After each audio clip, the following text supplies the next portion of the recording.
Le private equity est passé quasiment en l'espace de 20 ans, notamment en France, d'une source de diversification en termes d'investissement à une classe d'actifs à part entière. Le rythme justement des actifs sous gestion progresse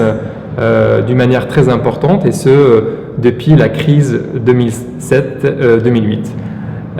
L'attrait des investisseurs institutionnels notamment vers cette classe d'actifs s'explique tout simplement par la recherche justement d'investissements alternatifs pouvant générer des revenus stables et avec une prime d'illiquidité relativement intéressante. Aussi, on enregistre tout simplement un retour aux fondamentaux à travers le financement de l'économie réelle. On observe effectivement deux typologies d'acteurs,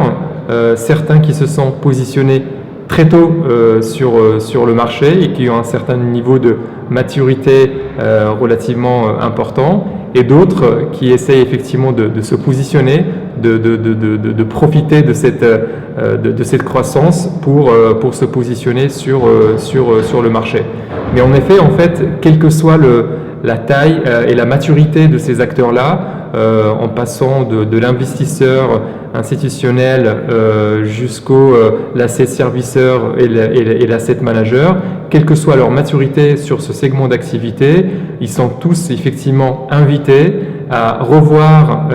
et améliorer, j'ai envie de dire, leur modèle opérationnel et leur chaîne de valeur afin d'absorber beaucoup plus de volumétrie, répondre aux exigences réglementaires et notamment aussi des reporting clients adaptés et de bonne qualité.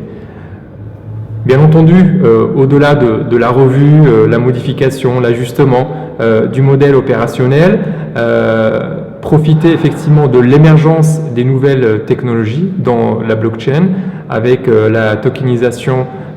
des actifs peut être une opportunité intéressante pour fiabiliser davantage, industrialiser et simplifier les processus internes.